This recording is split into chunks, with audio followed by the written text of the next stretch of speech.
Quero dar as boas-vindas a todos que estão participando. Agradecemos a presença de todos no evento de hoje, que é o lançamento do repositório institucional da PUC Campinas.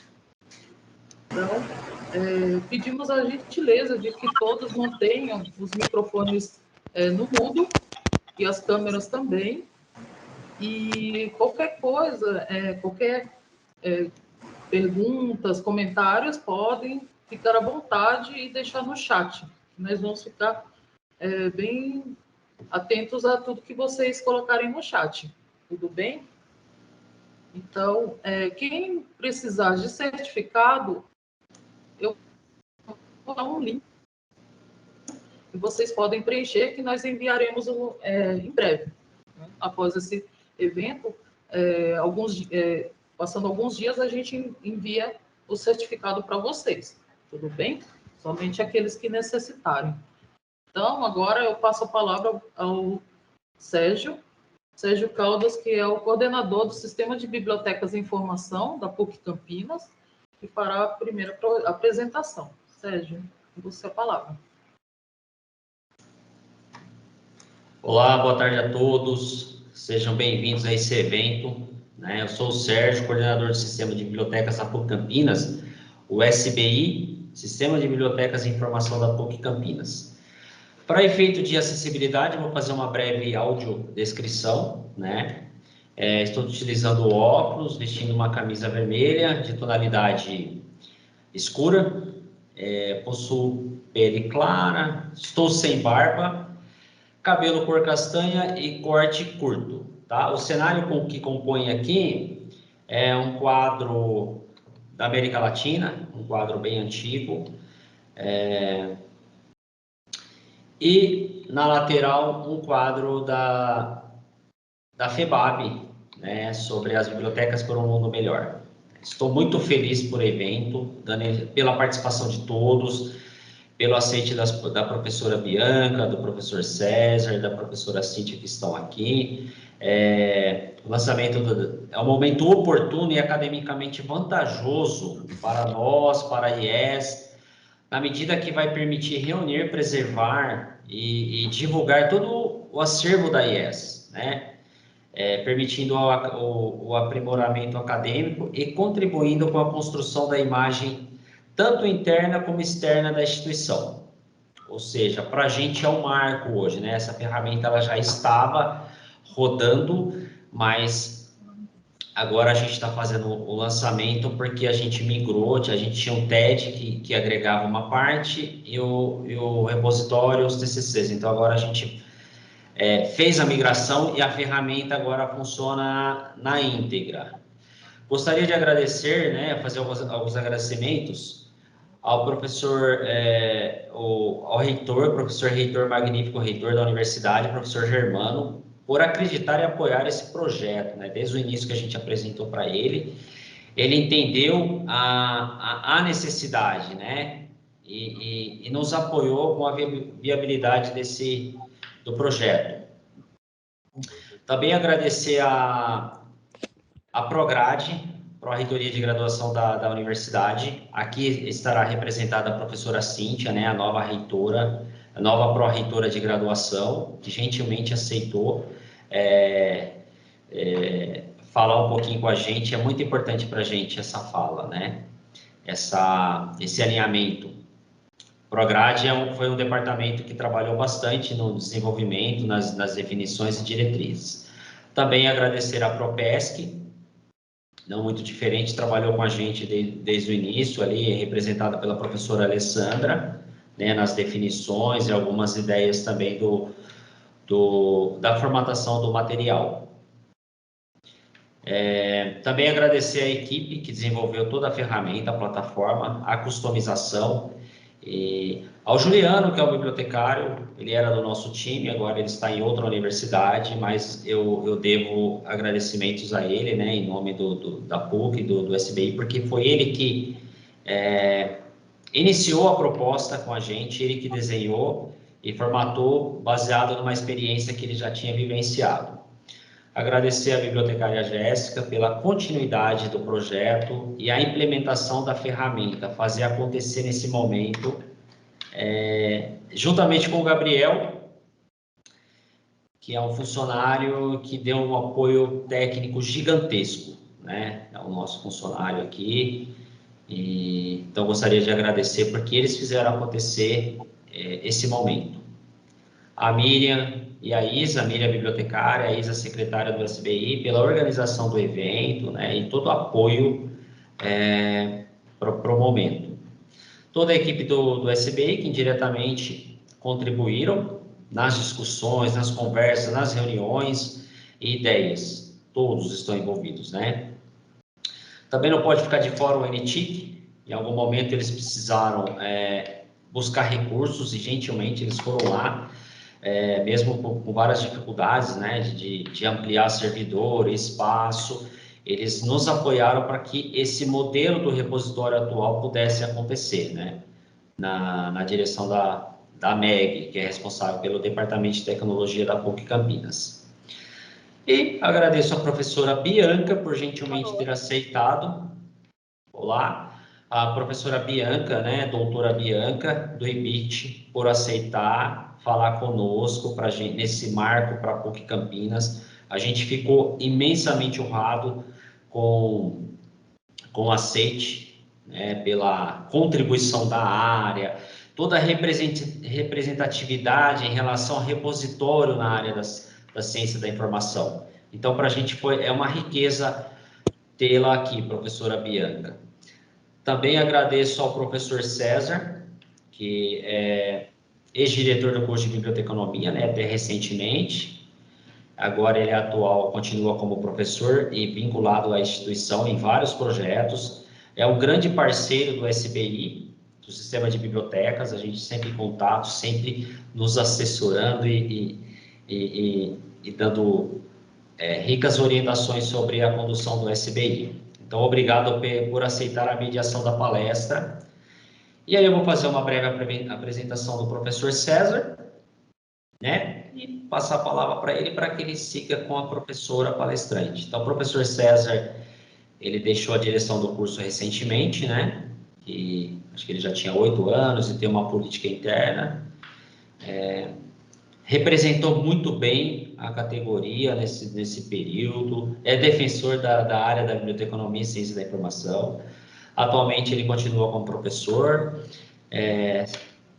mestre em ciência da informação pela PUC Campinas e doutor em ciência da informação pela USP, né? A nossa programação será agora, será passado para o professor César, ele fará a apresentação e condução da palestra e discussão e perguntas e respostas. Então, a gente vai ter esse momento da palestra, depois voltará a palavra, né? A palavra vem com a professora Cíntia, terá uma fala sobre o contexto do repositório, nesse contexto, na perspectiva da universidade, né? Nos eixos estratégico da universidade. Vai ser muito bom a gente ouvi-la.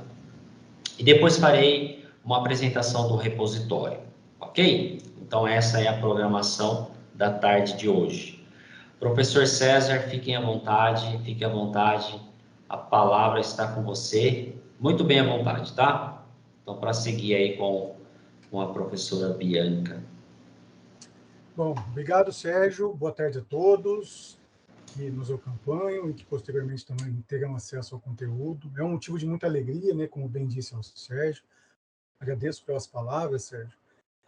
E é um momento de alegria para a universidade, em especial para o SBI também, porque o repositório institucional, como bem coloca o Sérgio, além de reunir, né, de agregar todo o conhecimento da universidade, ele também permite o uso estratégico da informação que lá é disponibilizada, preservada. Então, para além das condições de guarda, né, de organização da informação, ele vai nos permitir também olhar para o futuro, prevendo adequações e, substancialmente, ajudando, apoiando a universidade em seu tripé de ensino, pesquisa e extensão. Então, é um momento importante para a universidade e, como bem coloca o Sérgio, para o SBI. E acho muito importante e pertinente as palavras que o Sérgio usa para agradecer à equipe, porque quem participa de processos e projetos como esse sabe bem que não se faz um repositório sozinho, né? Mas é necessário que tenhamos uma equipe, muitas vezes multidisciplinar, e que, de certa forma, abrace a causa. Então, uso também as palavras do Sérgio para agradecer a todos, né? Como docente da universidade, como uma pessoa que é apaixonado pela PUC Campinas, também quer que esse ensejo do repositório não só inicie, mas que perpetue por décadas e décadas e décadas, assim como a universidade dentro dos seus 80 anos. Hoje também fico muito feliz e honrado pelo convite, ao qual eu agradeço ao Sérgio, agradeço à PUC pelo depósito aqui da confiança, né? Mas, em especial, também muito feliz de ter a oportunidade de conhecer, ao menos virtualmente, né, a professora Bianca, a qual eu a conheço do ponto de vista do trabalho desempenhado pela professora, né, dentre as quais alguns eu vou citar aqui posteriormente. Mas a professora Bianca é uma grande personalidade, né, uma grande especialista nesse assunto de repositório, não à toa que é reconhecida nacional e internacionalmente pelos trabalhos e exposição com que faz com brilhantismo. Então, também honrado e muito feliz pela oportunidade, porque sei que teremos uma tarde de muito aprendizado, além do que também, posteriormente, a apresentação do próprio repositório, que é hoje a menina dos olhos da nossa tarde, junto com a palestra da professora Bianca. Sem maiores delongas, né, vou falar um pouquinho do trabalho da professora Bianca, que é gigante, né? Poderíamos aqui pedir para ela, num primeiro momento, por si só, né, trazer a sua trajetória. Claro que, evidentemente, temos uma palestra que será proferida por ela, mas é para dizer da envergadura do currículo da pessoa que hoje vai nos abrilhantar com conhecimento, né? Então, a professora Bianca, ela é doutora em Linguística Aplicada pela Universidade Pompeu Fabra, na Espanha.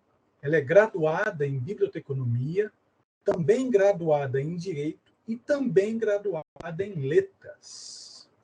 Ela é presidente da Rede de Repositórios de Acesso Aberto à Ciência, La Referência, membro do comitê consultivo, né, executivo da Confederation of Open Access Repositories.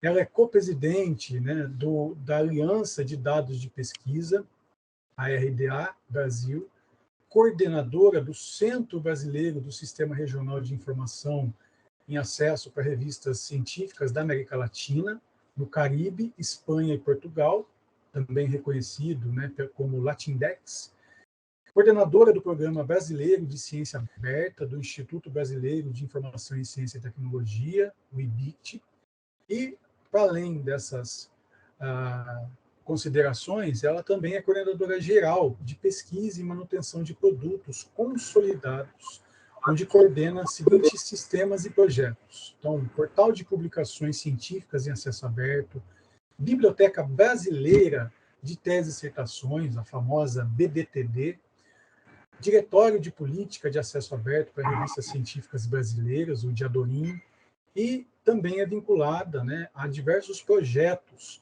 como repositórios digitais de acesso aberto, repositórios de dados de pesquisa em acesso aberto, revistas científicas brasileiras de acesso aberto, e também o catálogo integrado brasileiro de registros bibliográficos. Como a gente pode observar, a professora Bianca tem, né, um know-how, não só científico, mas também técnico-científico, e, obviamente, é uma pessoa muito mais que preparada a estar à frente aqui desse dia importante para a universidade e para o SBI, que é o repositório. Uma pessoa, pelo seu currículo, como podemos observar, que, sem sombra de dúvida, nos proporcionará aí grandes aprendizados. Então, professora Bianca, passo a palavra à senhora e, de qualquer forma, também, né, digo que, por conta da organização do evento, após a apresentação da professora, estaremos, ao longo do processo aqui, recebendo os comentários e também dúvidas pelo chat, e aqueles que se sentirem à vontade também poderão abrir suas câmeras, né, e microfone ao término da palestra para eventuais dúvidas e considerações. Então, professora Bianca, muito obrigado, né, em nome aqui também do comitê organizador deste evento, né, e passo a palavra para a professora. Muito obrigada por essas palavras tão bacanas, e eu posso dizer para vocês que a honra é toda minha de estar nesse momento tão importante para a PUC Campinas, que é o lançamento do repositório institucional de vocês. E eu vou explicar um pouquinho, a ideia é ter uma conversa e ter também uma espécie de provocação, fazer uma espécie de provocação para vocês, explicar como é que está o mundo da comunicação científica e alguns aspectos a eles relacionados com os repositórios em si mesmo. Então, eu vou subir minha apresentação, espero que dê tudo certo. Está aqui. Só falta eu colocar em modo apresentação. Deu certo, professora. Deu certo? Perfeito. É sempre isso que eu peço. Bom, a ideia aqui é conversar sobre o repositório institucional e a difusão da cultura de ciência aberta nas instituições de ensino. Bom, vamos falar especificamente agora do repositório institucional. Um repositório institucional pode ser definido como um sistema de informação em ambiente digital, interoperável, acessível por meio da internet, que tem por objetivo gerenciar a produção científica ou acadêmica de uma instituição. Ok? Quais seriam as funções do institucional? A primeira seria, obviamente, reunir a produção científica de uma determinada instituição, organizar essa produção científica, porque, principalmente, as instituições de ensino e pesquisa produzem muito. Organizar essa produção, inclusive para depois ter acesso de uma maneira mais facilitada, é muito importante organizá-la.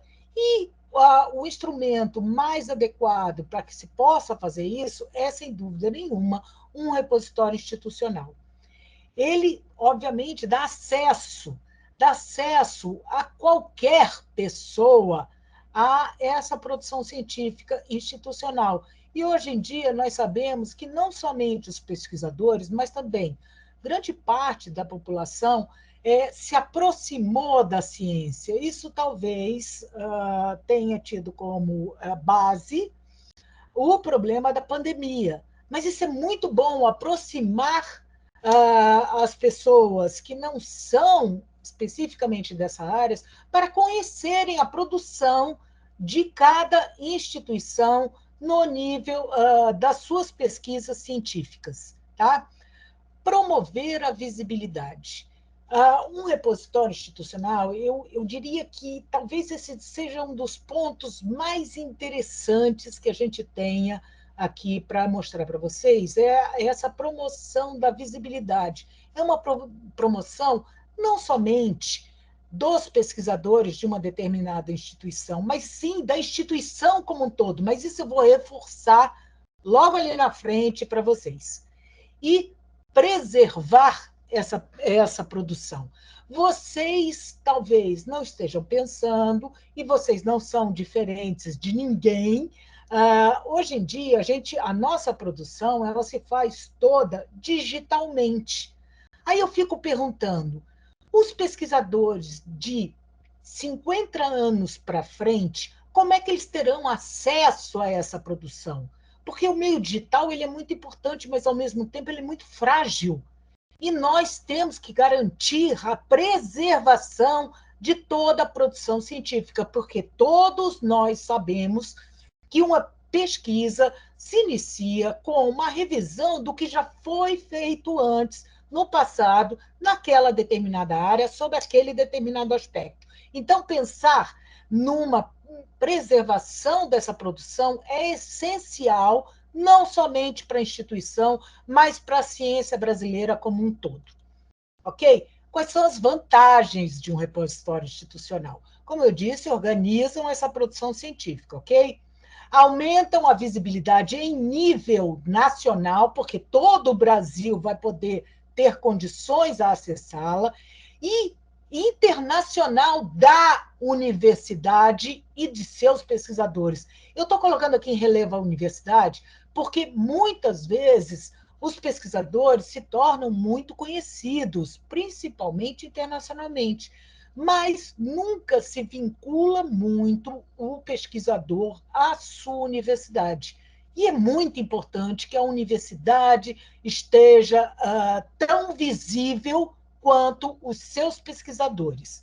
Bom, disseminam essa produção científica, ou seja, ela fica realmente à disposição do público regional, nacional, latino-americano, internacional, como eu vou mostrar para vocês um pouquinho mais adiante, tá?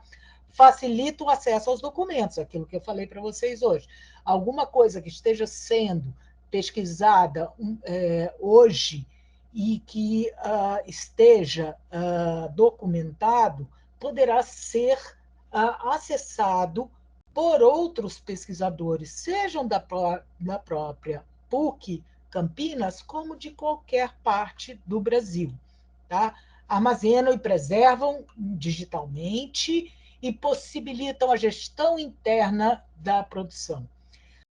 Uma universidade, na maior parte das vezes, tem problema nessa gestão interna da produção. Ok, os pesquisadores preenchem, o coleta CAPES, mas a própria instituição não consegue, em grande parte das vezes, fazer essa gestão interna, saber quais são os departamentos que têm mais produzido, quem é que tem mais tido resultados utilizados. Normalmente, essa gestão interna é muito difícil sem você ter um repositório institucional. Facilitam a criação de redes internas e externas. Isso por quê? Porque, como todos estarão visíveis, tanto a universidade quanto os pesquisadores e as temáticas de trabalho, é óbvio que um outro pesquisador de uma outra região do Brasil ou do mundo pode se interessar pela pesquisa que foi desenvolvida pela universidade, entrar em contato e, assim, começar a criar uma rede, tanto dentro da própria universidade, como no Brasil inteiro e internacionalmente. E da transparência, gente, uma coisa que é super solicitada hoje em dia é dar transparência ao público dos investimentos aplicados em pesquisas das instituições de ensino. É mostrar para o público em geral aonde estão sendo aplicados esses recursos para pesquisa estão resultando nessa produção científica. Isso é imprescindível. E hoje em dia tem uma coisa muito simples. Quem não é visível no mundo da web não existe. Por mais que o seu desenvolvimento científico seja importantíssimo, se ele não estiver amplamente visível, simplesmente não existirá. Não existirá em todas as iniciativas internacionais de comunicação científica, com o qual temos que ter isso muito claro. A gente tem que buscar que as instituições de ensino e pesquisa e seus pesquisadores sejam o mais visíveis possível. Bom, eu vou falar aqui de alguns mitos em relação aos repositórios institucionais. Não precisamos desse tipo de ferramenta para as nossas pesquisas, já tem o portal da CAPES, que é grátis. Não, olha só, isso é uma falácia. O portal da CAPES não é grátis. Paga-se a CAPES para que a CAPES possa adquirir aqueles periódicos que depois se tornarão de acesso restrito para aquelas instituições. O público, em geral, só seria grátis se o público de qualquer parte do Brasil, entendeu? Pudesse ter acesso ao portal de periódicos da CAPES. E isso não é verdade. Então, não há que se falar que o portal de periódicos da CAPES é grátis, ok? A segunda, colocar o nosso trabalho na internet propicia o plágio, vão roubar a nossa ciência, principalmente porque não temos as mesmas condições dos países desenvolvidos. Essa é uma outra lenda, porque a partir do momento em que se publica, se deposita uma produção científica em um repositório, você está dando a autoria àquela produção científica, e a partir daí você pode, inclusive, entrar em um processo contra o plágio que seja realizado por outra pessoa, porque você tem os identificadores dentro do próprio repositório, com o qual isto é lenda, tá? Os editores das revistas internacionais onde publiquei não permitem o depósito em repositórios institucionais. Olha, com todo o movimento de acesso aberto à informação científica, que não foi uma ideia brasileira, tá? Que deveria, inclusive, ter sido, mas, enfim, que não foi uma ideia brasileira, foi uma ideia dos países desenvolvidos que também não estavam satisfeitos com o problema de acesso a todo o material que eles necessitavam pelo exorbitante valor dos periódicos científicos cobrados pelas editoras comerciais, eles criaram este movimento de acesso aberto à informação científica. O Brasil somente ele aplicou esse movimento, tem aplicado esse movimento dentro do nosso país. No mais, não tem outras ideias, ou seja, nós temos que negociar com os editores dessas revistas ou editores comerciais. Hoje em dia, eles estão abertos ao diálogo. Isso é muito importante. Mas nós, os pesquisadores, temos que ter uma atuação ativa, solicitar a esses editores. Como isso não é feito, eles continuam dizendo para todo mundo que é fechado. Mas se o próprio autor negocia antes de publicar em algum periódico de alguma editora comercial essa possibilidade de depósito no repositório institucional, em geral, as grandes editoras, eu não estou falando das pequenas, eu estou falando de uma Elsevier da vida, de uma Springer da vida, eles estão concedendo a essa possibilidade desse depósito em repositórios institucionais, ok? Então, esses mitos caem todos por terra. Mas, para que um repositório institucional tenha sucesso, é imprescindível o apoio das altas instâncias da direção para o sucesso do seu repositório. E aqui fico muito contente de ouvir que o reitor ele apoiou a criação desse repositório. Isso é uma marca de muito provavelmente esse repositório terá um sucesso esplendoroso, ok? É fundamental o estabelecimento de uma política institucional firmada pelo reitor, no caso de vocês. E o que trata essa política institucional? Ela trata de quem pode depositar e quem deve depositar dentro do repositório institucional. O repositório institucional nada mais é do que uma ferramenta, ou seja, necessita de uma participação ativa de todos. E aí eu não digo somente do pessoal relacionado com as bibliotecas, que são pessoas importantíssimas, sem eles é muito difícil implementar um repositório institucional, mas dos integrantes dessa instituição, ok? E também é fundamental o envolvimento e depósito da produção científica por parte dos pesquisadores no repositório institucional. Eles têm que entender que, ou vocês, desculpe, eles têm que entender que o repositório institucional é fundamental para a instituição a qual ele trabalha. Então, é muito importante o depósito por parte deles nos repositórios institucionais, ok? Em geral, os pesquisadores são resistentes, e provavelmente deva ter aqui na audiência algum pesquisador resistente, dizendo que tudo isso é muito bonito, mas que não dá para fazer, isso não funciona aqui no Brasil.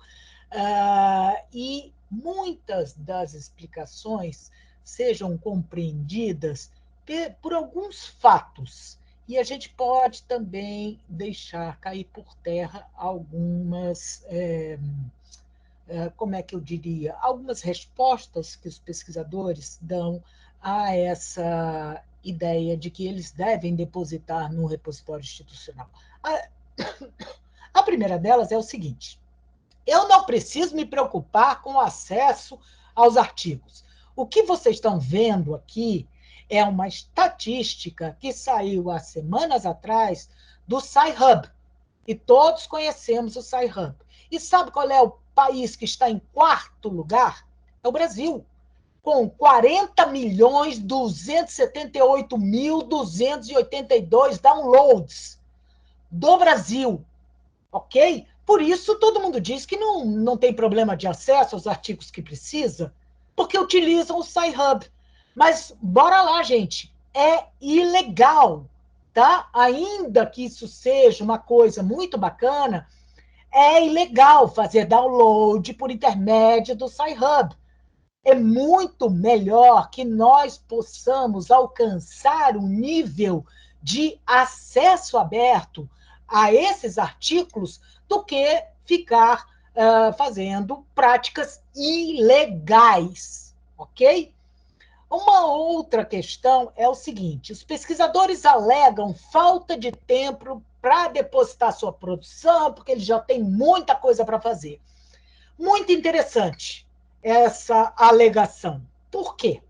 Porque, em geral, a maior parte dos pesquisadores fazem parte dessa rede social chamada ResearchGate. E dentro dessa rede são disponibilizados pelos próprios pesquisadores, ou seja, eles utilizam o tempo deles para colocar a sua produção científica aí. Se eles utilizam o tempo deles para colocar a sua produção científica aí, o que eu proponho é que, ao invés de utilizar esse tempo que vocês têm depositando, que vocês utilizam para depositar a sua produção científica aí, vocês utilizem esse tempo para depositar nos repositórios institucionais. Eu não digo, tá, que os pesquisadores não possam ter uma atuação importante nesse site ResearchGate, mas não alegar falta de tempo, porque essa falta de tempo deveria ser utilizada em prol esse tempo deveria ser utilizado em prol da instituição. E no tempo livre, ele, seja final de semana, querido, porque isso é uma autopromoção pessoal, seja utilizado no final de semana para preencher o seu ResearchGate. Então, vamos ter isso em mente, que essas alegações, elas caem por terra, ok? É muito importante que os pesquisadores e suas produções tenham uma ampla visibilidade nacional e internacional, mas é igualmente importante que a sua instituição também tenha essa visibilidade e importância. E o meio de fazer a instituição ter visibilidade é por meio de seus repositórios institucionais, ou seja, é colocar a instituição no mesmo nível de importância, de visibilidade, que os próprios pesquisadores. Todos os repositórios criados são coletados pelo portal OASIS-BR. Hoje em dia, nós coletamos 104 repositórios. E por que eu estou distinguindo o OASIS-BR? O OASIS-BR é o portal nacional que reúne, agrega toda a produção científica de 104 repositórios hoje, espero que sejam 105 amanhã, coletados hoje para o OASIS-BR. Ou seja, é um portal que agrega todas as informações. Então, é muito importante fazer parte do OASIS-BR. Aqui a gente tem uma figura de Portal Brasileiro de Publicações Científicas em Acesso Aberto, mas eu devo dizer que a gente já está alterando essa logo para virar Portal Brasileiro de Publicações e Dados Científicos de Acesso Aberto. E eu vou explicar isso um pouquinho mais na frente, tá? Para vocês terem uma ideia da estrutura do OASIS-BR, ele coleta informações da Biblioteca Digital Brasileira de Teses e Dissertações, dos repositórios institucionais, e aqui quando eu falo repositórios institucionais, e esse número de repositório, hoje em dia, as principais instituições de ensino e pesquisa estão presentes já no OASIS-BR. E coletamos também as revistas científicas, ou seja, tratamos da produção científica nacional. Tá? Por que é importante fazer parte do OASIS-BR? Bom, porque vocês sabem que existe uma relação entre eu coleto daqui, eu coleto você, ou alguém outro me coleta. Então, o assunto é o seguinte, deixa eu explicar para vocês. Tudo que está presente no OASIS-BR vai automaticamente para o repositório científico de Portugal. Ou seja, tudo que você faz aqui fica presente também, fica visível também para Portugal. Ele também, essa produção do OASIS-BR vai parar na rede de repositórios de acesso aberto à ciência, que talvez é a rede latino-americana de repositórios de acesso aberto, acesso aberto à ciência, que se chama lá Referência, que reúne, isso eu vou explicar um pouquinho mais na frente, então não vou perder tempo. E a partir da rede lá Referência, se você está no OASIS-BR, que é coletado pela lá Referência, é coletado pelo portal europeu, principal portal europeu de produção científica, que se chama Portal OpenAir. Ok? Abaixo, na estrutura do OASIS-BR, como eu falei para vocês, nós temos uma relação muito próxima, nós, BTTD, temos uma relação muito próxima, hoje em dia, com a plataforma Lattes, utilizamos os dados da plataforma Scopira, e também enviamos nossos dados para a NDLTD. O que é a NDLTD? Network Digital of Libraries of Theses and Dissertations. Ou seja, é onde se reúne todas as iniciativas mundiais de teses e dissertações. Hoje em dia, o Brasil figura como segunda iniciativa nacional maior no mundo, ok? E também nós temos a rede brasileira, que também agora, semana passada, mudou de nome, que é a Rede Brasileira de Repositórios Digitais em Acesso Aberto. Tá?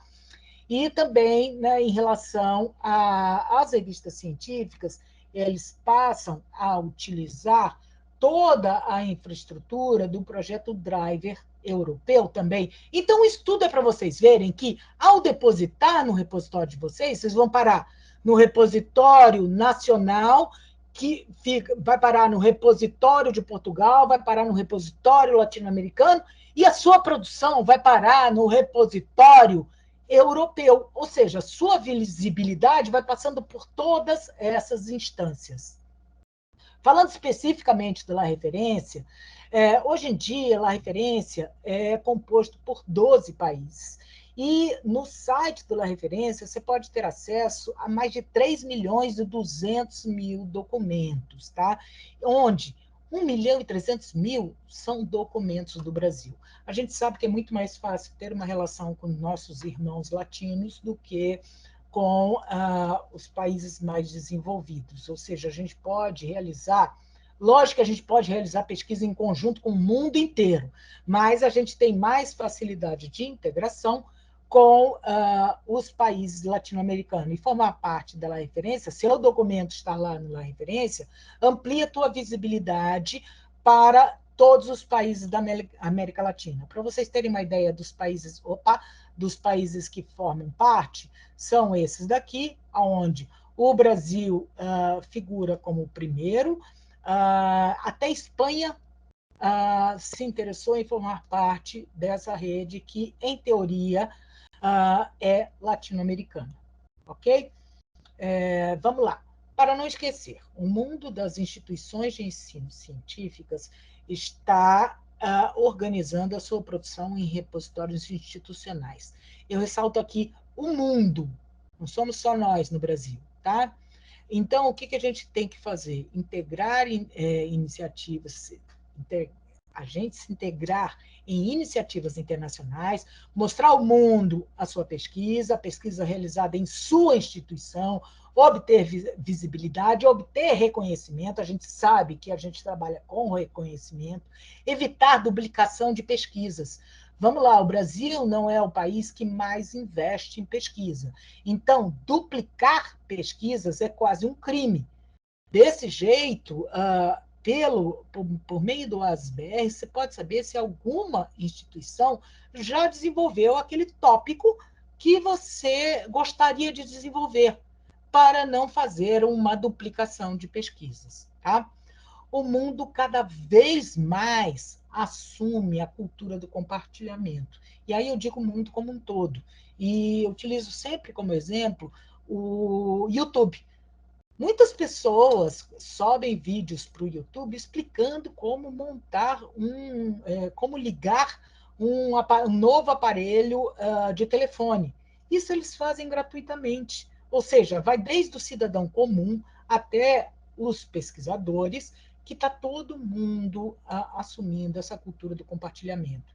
E como não poderia ser diferente, o mundo científico mundial agora está se organizando em torno de um conceito mais amplo do que o acesso aberto. Ele está se organizando em torno do conceito da ciência aberta. Do que é constituída esta ciência aberta? Essa ciência aberta tem aqui, eu estou apresentando aqui para vocês, alguns dos pilares dessa ciência aberta, mas não são os únicos. Mas o que mais tem sido discutido hoje em dia em termos de ciência aberta, bom, eu não destaquei o acesso aberto porque o Brasil inteiro já está trabalhando muito bem nisso, e vocês são a prova, o lançamento do repositório digital institucional de vocês é a prova, mas o mundo inteiro agora está discutindo a questão dos dados abertos de pesquisa, tá? Nós vamos ter novas práticas, que é a avaliação por pares abertas, tá? Os recursos educacionais abertos, os softwares de código aberto, a ciência cidadã, as redes sociais científicas, como vocês sabem, como eu acabei de citar uma, que é o ResearchGate, e os cadernos de pesquisa abertos. Os cadernos de pesquisa vai ser mais complicado, mas já se está trabalhando com modelos internacionais para que os cadernos de pesquisa se tornem visíveis, ok? Esses são apenas alguns dos pilares, mas a gente tem que assumir, porque, mais uma vez, não fomos nós que ampliamos o conceito do acesso aberto, e sim a comunidade científica internacional, principalmente aquela dos países desenvolvidos. E nós temos que ingressar em todas essas ações aqui exemplificadas, tá? E o que as instituições de ensino e pesquisa têm que fazer agora? Eu sei que vocês estão lançando hoje o repositório institucional da produção científica de vocês, mas ao tempo em que vocês estão fazendo esse lançamento, que é sensacional, vocês têm que já começar a planejar a criação de um repositório de dados de pesquisa, ok? Muitos dos pesquisadores já se utilizam de dados abertos que são colocados em infraestruturas internacionais. Inclusive, muitos dos nossos pesquisadores já colocaram os seus dados de pesquisa nesses repositórios institucionais. O que a gente tem que fazer? A gente tem que puxar esses dados para a gente, porque a pesquisa foi financiada com recursos públicos, logo, ela tem que ser pública. E o pesquisador é mantido e só conseguiu fazer sua pesquisa com recursos públicos da sua instituição. Então, dados que são puro ouro, eles têm que estar à disposição de todos, ok? E o que... bom, espera, não. E o que mais devemos fazer? Apoiar o repositório institucional da produção científica da PUC Campinas, fazer parte de forma ativa da rede Sudeste de Repositórios Digitais. Eu estou colocando aqui alguns contatos. É uma rede que tem um trabalho conjunto, muito interessante e que está tendo uma grande visibilidade, um sucesso muito expressivo. Estar ao tanto e adaptar-se à evolução mundial da comunicação científica. Não adianta a gente ficar reclamando. A gente tem que ver, estar atento a tudo que está se passando para que nós possamos nos integrar ao novo o mais rápido possível. Nós não podemos voltar a ser aqueles primos pobres e que não têm visibilidade nem busca daquilo que nós fazemos. Então, é muito importante essa atuação.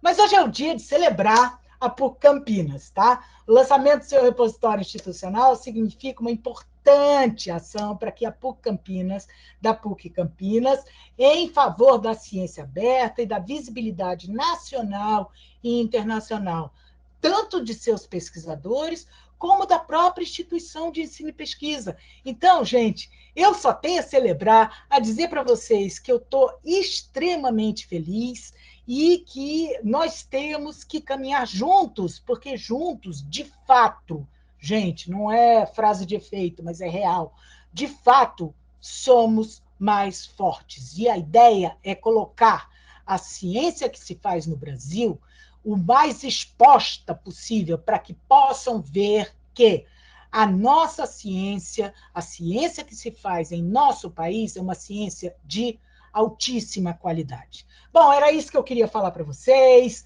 Agradeço muitíssimo e estou, claro, aberta a qualquer pergunta que vocês tenham para me fazer.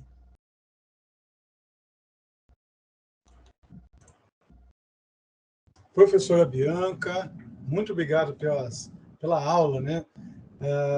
Enquanto a professora falava, fiquei aqui me perguntando e refletindo bastante sobre essas questões que são básicas, né? No sentido de não só entender um repositório digital, mas tentar entender a sua importância, não só do ponto de vista da instituição a qual ela está vinculada, mas também no âmbito nacional. Né? Muito se tem o desafio de tentar imaginar ou dimensionar a produtividade científica da ciência brasileira. E para aqueles que lidam um pouquinho com métricas de informação, sobretudo aqueles que pretendem ou almejam a compreender a diversidade de produção científica do Brasil, às vezes caímos em algumas armadilhas, como, por exemplo, tentar dimensionar a produção brasileira em base de dados internacionais ou que dispõem de pouca produtividade científica nacional. Por outro lado, tentar dimensionar a situação das relações da ciência brasileira em bases ou em fontes de informação as quais não estão, de certa forma, organizadas para a obtenção dessa informação. E à medida que a professora ia falando, me fez lembrar muito, não só da importância do repositório, né, na questão de consolidação, também preservação, mas também dentro desse cenário de compreensão do que e quanto somos. Então, eu acho que são conceitos importantes e que, de certa forma, enobrece ainda mais, né, o papel e a importância do repositório institucional. Porque, para além das instituições, é necessário também que essas instituições, as quais possuem um repositório, tenham essa condição de dimensão, né, do impacto das suas pesquisas. Então... se você me permite... Claro, imagina. Você tocou num aspecto que é muito importante para a gente e que a gente tem que enfrentar de cara. Como se mede a ciência no Brasil. Digamos que, em geral, ela é medida por base, tomando por base revistas ou artigos que são publicados em revistas que estão na Web of Science ou na Scopus. Mas vamos lá, gente. Quanto se paga para publicar nessas revistas? Na Nature, eu acho que chegou a 9.000 euros. Então, vamos lá, gente. Nós temos várias áreas dentro de uma instituição, ok? Nós teremos a disponibilidade de recursos para publicarmos um artigo com o custo de 9.000 euros? Acho que não. Acho que nós não temos. Ou vamos ter crises, porque vamos ter que privilegiar uma área em detrimento da outra. Tá, eu coloquei o top, mas a média é de 4.500 euros para a publicação de um artigo. Então, eu acho que está na hora da gente começar a pensar diferente. E está na hora, aí eu falo diretamente com os pesquisadores, está na hora, gente, da gente assumir que pesquisar, fazer download pelo Sci-Hub não é uma política que a gente deva incentivar. Por que isso acontece? Por necessidade. Por quê? Porque a instituição não teve dinheiro para comprar a assinatura de determinado periódico. Pois é, ao invés de ficar nessa forma passiva e ilegal, tá? Porque eu fico pensando, quando vier uma ação atrás de quem baixou o que e quanto, imagina a conta que o Brasil não vai receber. Porque só no último mês, gente, foram 40 milhões de artigos baixados. Ao invés de ficar nesse momento, não, eu não tenho nada a ver com isso, porque tudo que eu preciso está ali, eu consigo no Sci-Hub. Não, gente, vamos mudar a estrutura, entendeu? E eu acho que o repositório institucional, ele ajuda de uma forte maneira a que isso realmente mude. Desculpa pela interrupção. Imagina, professor, é justamente isso, né, o contexto aqui. Enquanto a senhora falava de novo, me fez lembrar da questão, né, de algumas discussões que, vez ou outra, temos ao longo ali da formação dos alunos, ou mesmo em conversas, né, paralelas com outros colegas. A ideia, né, muitas vezes, a questão do Sci-Hub, eu sou totalmente a favor, né, do que a senhora coloca. Eu acho que isso é uma apelação, né? Para quem lida com o aspecto de como a informação é produzida, da revista enquanto canal de comunicação científica validada, né, centenária, que não é uma coisa de ontem, né, não foi criada ontem, e ver como a ciência se comporta, infelizmente, dentro dessa perspectiva antiética, que não deixa de ser, né? Então, isso é nefasto, sobretudo para países como o nosso, que busca, né, um lugar ao sol na comunidade científica. Então, eu acho que isso vai contra. Então, infelizmente, dados como esse de 40 milhões no último mês, levando em consideração que o último mês, né, foi o mês de janeiro, fevereiro, né, isso é triste. É uma situação triste, da qual, infelizmente, eu acho que a comunidade científica precisa, de certa forma, se situar um pouco melhor. Às vezes, desculpa, professora, cortou. Repensar suas práticas, Repensar porque suas práticas. não é uma questão só ética, é uma questão jurídica. Essa conta pode chegar para a gente, entendeu? Então, é uma questão jurídica. Vem cá, vamos. Então, não é melhor a gente entrar de cabeça nesse movimento de ciência aberta, onde não somente os países em desenvolvimento, sei lá como é que a gente se caracteriza hoje, mas eles vão abrir seus dados. Não, o mundo está abrindo seus dados, entendeu? Então, vamos entrar nessa realidade, gente. Sim. Por que fugir delas? E por isso que eu celebro tanto o lançamento do repositório institucional de vocês, entendeu? Porque isso é um passo muito importante para a ciência brasileira. É basicamente o que eu penso. Sim. Sem contar, professor, que acho que eu faço uma análise, eu acho que há uma certa ingenuidade por parte da comunidade científica em achar que a internet é terra de ninguém, né?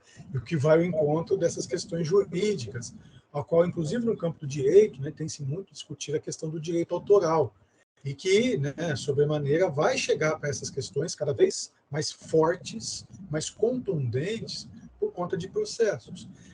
Porque tem um ponto importante aí, que é uma perspectiva até econômica, né? Porque a gente tem meia dúzia de players do ponto de vista da editoração, né, das revistas científicas, e que, evidentemente, não vão deixar passar batido. Sobretudo, né, quando a professora traz dados como esse, num retrospecto em que o Brasil aparece em segundo lugar na posição, numa listagem de muitos países, quer dizer, aquilo, quer queira ou não, se for analisado por essas editoras, chama atenção num ponto de vista de que fala, opa, pera lá, quanto do que está aí baixado é de direito autoral meu? Né?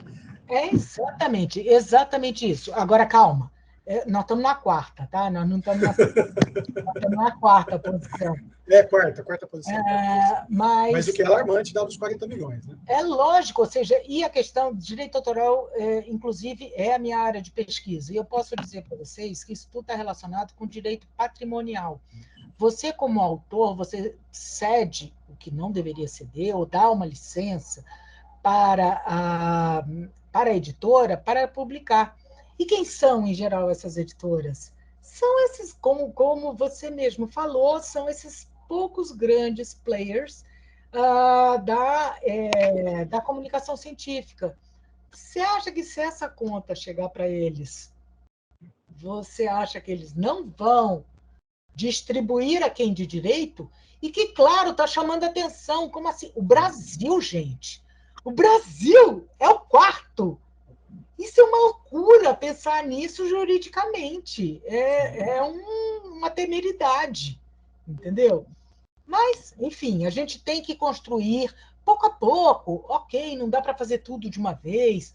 Ok, mas começar a disseminar essa consciência entre os pesquisadores, entendeu? De que, se eles atuarem dentro dos preceitos da ciência aberta, eles não deixarão de ser visíveis, entendeu? Eles, ao contrário, é isso. Quando é que um artigo nosso vai parar na Europa? Poucas vezes. E vamos embora lá. As revistas que estão presentes na Web of Science ou no Scopus não representam, e ainda vou mais, nem no Cielo, tá? Não representam, nem de longe, o número de revistas que nós temos no Brasil.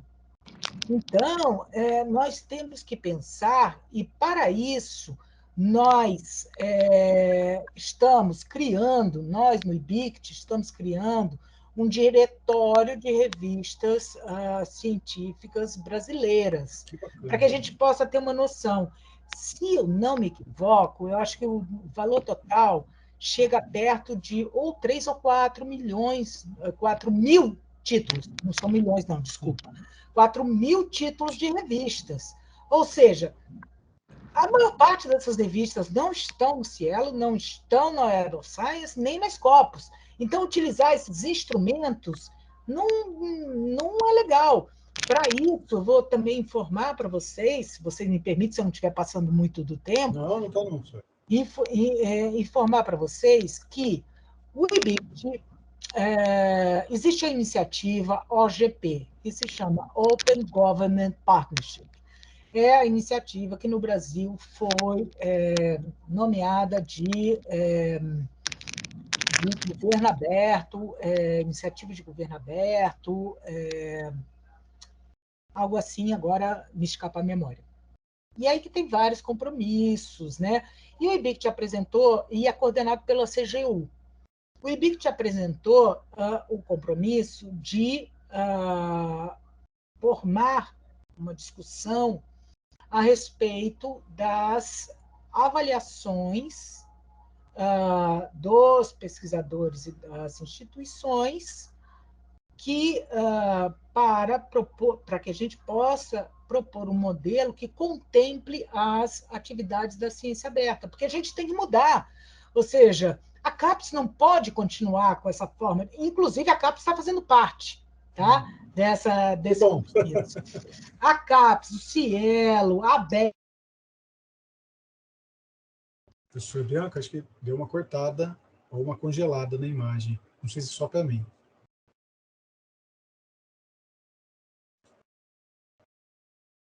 Acho que voltou, professor. Acho que só estamos sem som.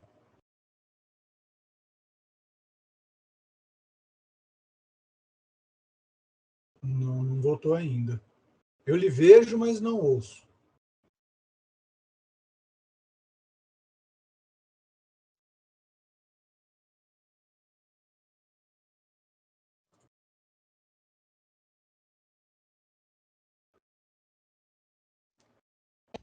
Sérgio, Miriam, só para mim? Agora. Voltou, professor, voltou. Opa, legal. Ou seja, todas essas instituições, a ABEC, Cielo, CAPES, CNPq, estão fazendo parte dessas discussões. E a ideia é que a gente proponha um novo modelo de avaliação dos pesquisadores, que contemplem as ações de ciência aberta. Ou seja, o mundo está discutindo avaliação, entendeu? É o mundo, inclusive, de novo, é o mundo. A América Latina está discutindo a maneira de avaliar seus pesquisadores. Nós temos que discutir também, porque esse modelo ele não privilegia ao que, de fato, nós fazemos. Nós fazemos muita coisa que não é considerado no momento da avaliação. Infelizmente, então, ele ainda é um modelo hegemônico, né? Gente, parece que está todo mundo de mãos dadas com as grandes editoriais, né, comerciais, mas a gente tem que mudar, a gente tem que virar esse jogo em nosso favor. Com certeza. Professor, aproveitando, o professor tocou nesse assunto das revistas, eu até havia marcado aqui para fazer essa pergunta, né?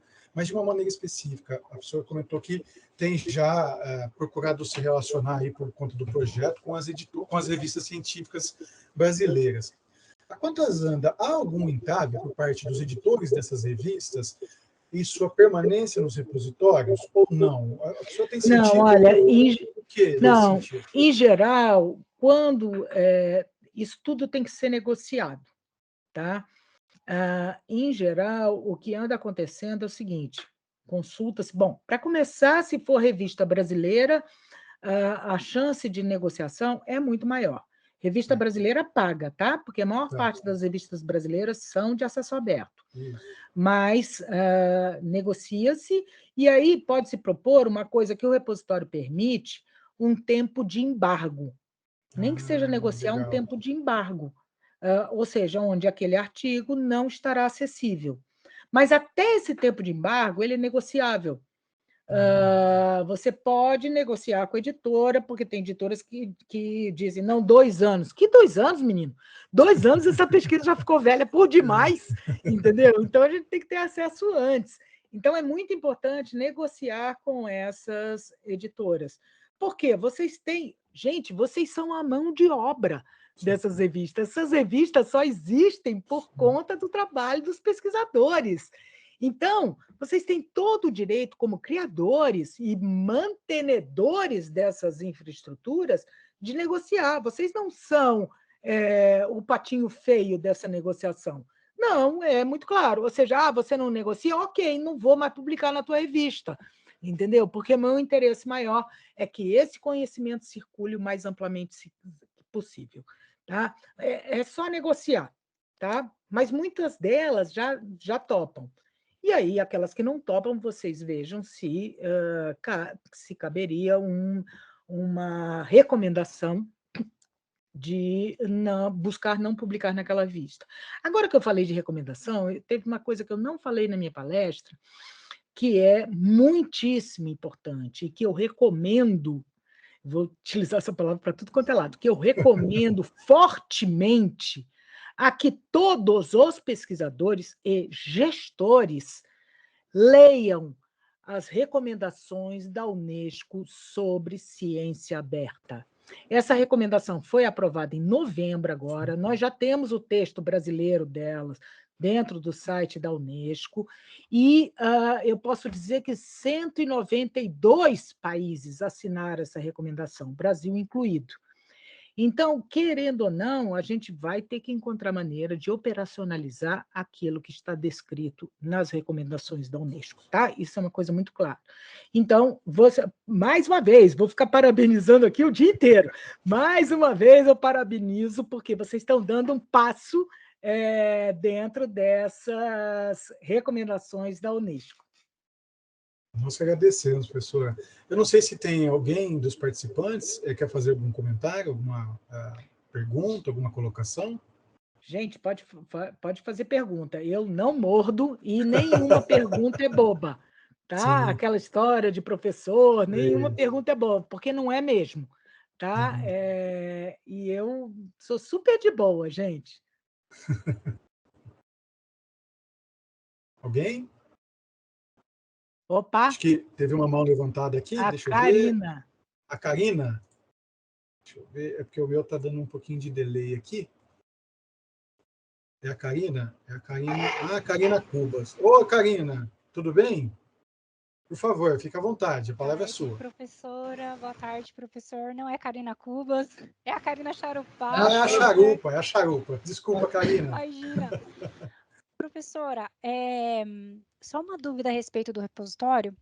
Na verdade, sim, só falando um pouco da minha realidade, eu não trabalho em bibliotecas, trabalho com gestão de documentos técnicos e também tenho essa vivência com repositórios. É uma vivência bem diferente para fazer gestão de informação.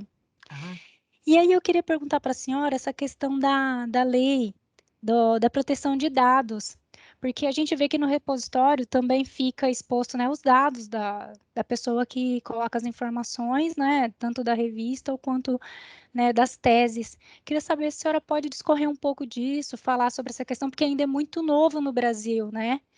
Então fica essa cobrança para as instituições. Então, como que seria para a nossa realidade brasileira? Você pode discorrer um pouco? Claro, claro. Querida, olha só, o negócio é o seguinte: para você depositar um artigo, uma produção científica de um determinado autor no repositório, inclusive no fluxo de depósito, existe uma parte em que o autor autoriza. E ali, esses dados pessoais são dados pessoais básicos, não são dados CPF, carteira de identidade, telefone, não sei o quê. Então, eles não têm maior problema em termos de proteção da nova LGPD. Eles não conflitam com o que está colocado na LGPD. Agora, se você tiver uma base de dados que tem mais informações do que a autoria, aí você vai ter que negociar um termo de autorização junto ao autor daquele documento. É tudo, olha, o que está escrito é o que vale, entende? Uma ação muito importante que eu tenho recomendado às universidades é fazer o caminho inverso do que se tenta. Hoje em dia, principalmente nas teses e dissertações, quando a gente quer depositar no repositório uma tese ou dissertação, a gente faz a consulta ao autor se pode depositar, se pode depositá-la por completo e todas essas questões. Eu tenho recomendado também a todas as instituições que esse processo de autorização seja firmado quando o aluno for se inscrever no doutorado, ou seja, ele foi selecionado, ok, então ele assinará um termo de licenciamento da produção científica para o repositório institucional. Tudo no mundo jurídico é feito de papel. Bom, nem que seja o papel virtual, tá? Você precisa ter uma prova e esta autorização será a prova que você necessita para essas ações, tá? De depósito. Então, não tem problema nenhum, não tenham medo da LGPD, tá? Só se vocês entrarem muito nos dados pessoais dos autores, ok? Respondi, Karina? Sim, professor, obrigada. Obrigada a você pela pergunta.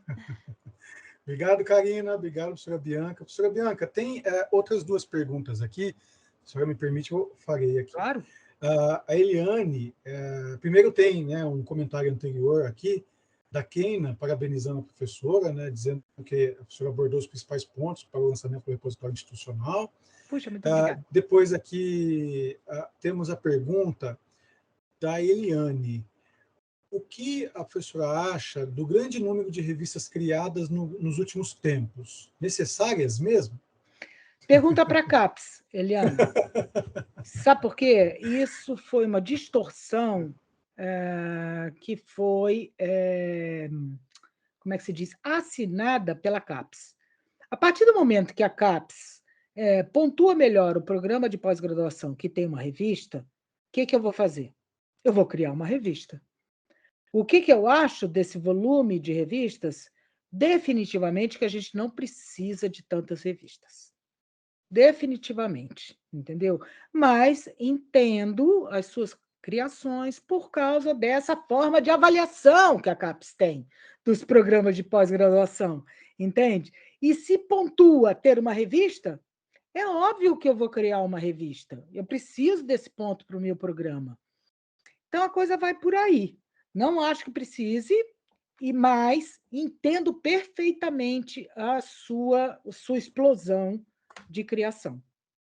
Tem um ponto interessante, né, professora, que às vezes a gente encontra com alguns colegas em variadas instituições e, às vezes, por conta desses problemas que advêm da política de avaliação, eles acham que a criação de uma revista vai resolver esse problema, quando, na verdade, acaba sendo uma espécie de tiro no pé. É um tiro no pé, porque aí a gente tem revistas que não têm a qualidade necessária para serem consideradas revistas importantes. E eu não estou falando de Qualis, não, tá? Porque o Qualis, para mim, também é outro assunto. É outro assunto. Mas aí valeria uma outra conversa. Mas é isso, gente. Sim, com certeza. Desconhecimento, desconhecimento e ações específicas da CAPES. Entendeu? Com certeza. Reputo por aí. Professora, temos mais duas últimas perguntas. Eu espero ter respondido a Eliane.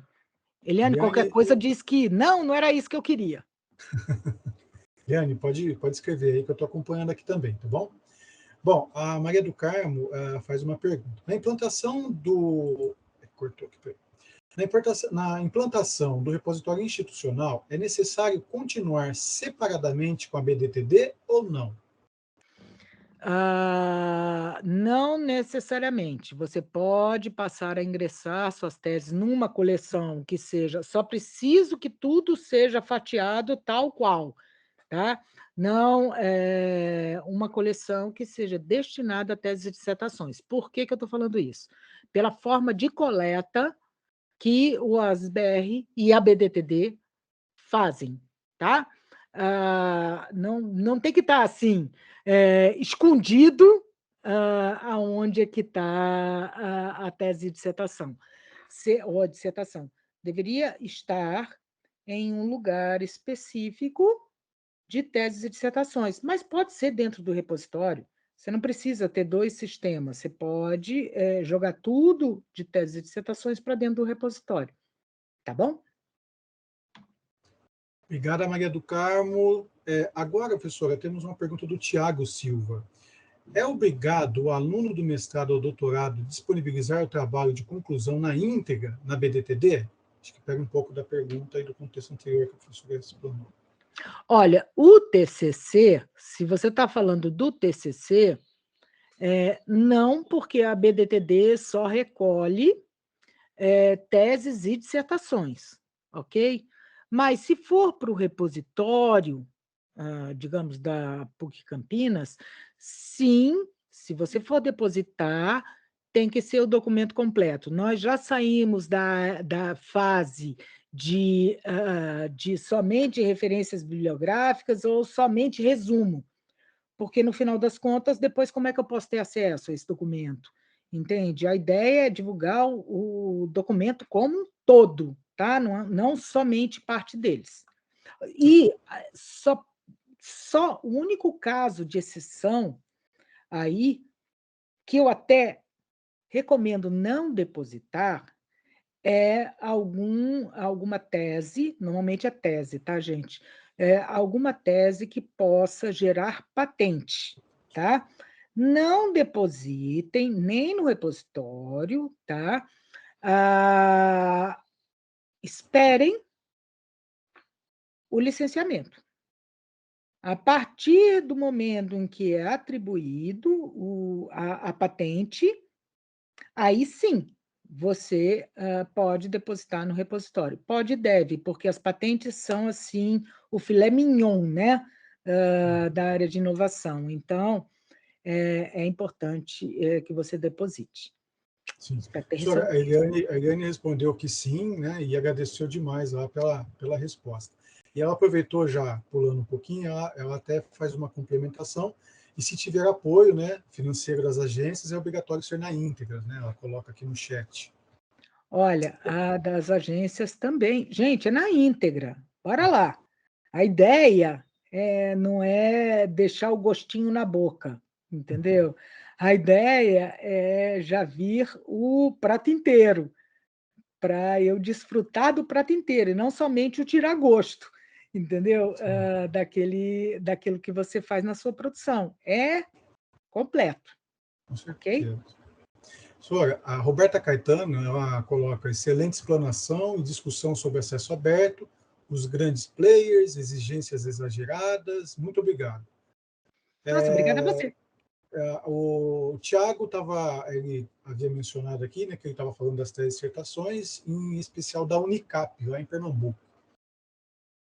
E o Gabriel chegou agora, né, e agradeceu aqui também, tá, as explanações da professora. E o Gabriel de Oliveira: professora, parabéns pela valiosa aula, mesmo com a ideia de um repositório, cortou aqui para mim, mesmo com a ideia de um repositório institucional ser uma ferramenta para a preservação do conhecimento, como lidar com a obsolescência dos dados? Como este filtro pode ser feito? Obrigado. Olha, a obsolescência dos dados é natural. A obsolescência é natural em todos os âmbitos da nossa vida, né? Na vida, né? E dos dados, igual, ou seja, você coletou aqueles dados para uma pesquisa, ok, aqueles dados vão estar ali disponíveis, e você você se desligou daquela pesquisa, você está trabalhando outra pesquisa. Mas o importante é que você vai saber quando aqueles dados foram coletados, entendeu? E aí você vai poder fazer essa análise de obsolescência ou não. Aquele conjunto de dados podem ser apresentados em novas versões, tá? Os repositórios de dados permitem isso. Então, essa questão da obsolescência, se você vier fazer uma nova coleta com as mesmas condições que aquela coleta foi realizada antes, você pode fazer uma nova versão dentro daquele registro, que vai ter teu nome, a autoria vai ser tua, entendeu? Essa questão das autorias, quem fez é autor. O autor nunca é a instituição, sempre é uma pessoa física. E eles estarão contemplados tanto nas versões dos dados de pesquisa quanto nas publicações da produção. Tá? Espero ter respondido. É sempre o Bom, final obrigado, da minha Gabriel. fala, tá? Sempre espero ter respondido. É sempre o final do meu comentário. Bom, professora, chegou uma última pergunta aqui. Eu farei, dado o adiantado da hora, porque teremos ainda a apresentação do repositório, né, que é Chico, aqui um movimento também importante para nós. O Tiago até brinca que é a última. A universidade pode abrigar todos os alunos do mestrado e doutorado a depositar, né, as dissertações e teses na BDTD? Ou seja, só entregar o diploma se o depósito for autorizado na íntegra? não, mas poderia, se mudasse, é isso que eu falei para vocês, se mudasse a regra na entrada do aluno, porque aí o aluno já sabe. E, Tiago, não estou gostando dessas suas perguntas, não, viu? Não é obrigado, se não existe nenhuma cláusula, você tem que olhar as cláusulas, e condições da entrada no mestrado e no doutorado. Se isso já estiver valendo, aí você obrigatoriamente vai ter que depositar. Mas, em geral, como as instituições ainda não mudaram isso, e aí, por isso que eu recomendo fortemente que mudem essa autorização para o início. É assim, meu caro, vamos embora lá, Tiago. Eu tentando fazer você mudar de ideia, tá? Você recebeu toda a tua formação por aquela instituição. Por que você não depositaria texto completo da sua produção? Porque o seu trabalho não ficou bom? Ai, ai, ai. Entendeu? Porque uma das coisas que também traz os repositórios é um aumento da qualidade. Por quê? Porque vai ficar todo mundo visível e ninguém vai querer ser conhecido por um trabalho ruim, entendeu? Então, são esses dois aspectos. Talvez não, você tem que saber quais foram as regras do jogo da universidade quando você entrou no mestrado ou no doutorado, tá? Até porque tem um ponto interessante, né, professora? Trazendo para o início, né, as regras ficam claras, né?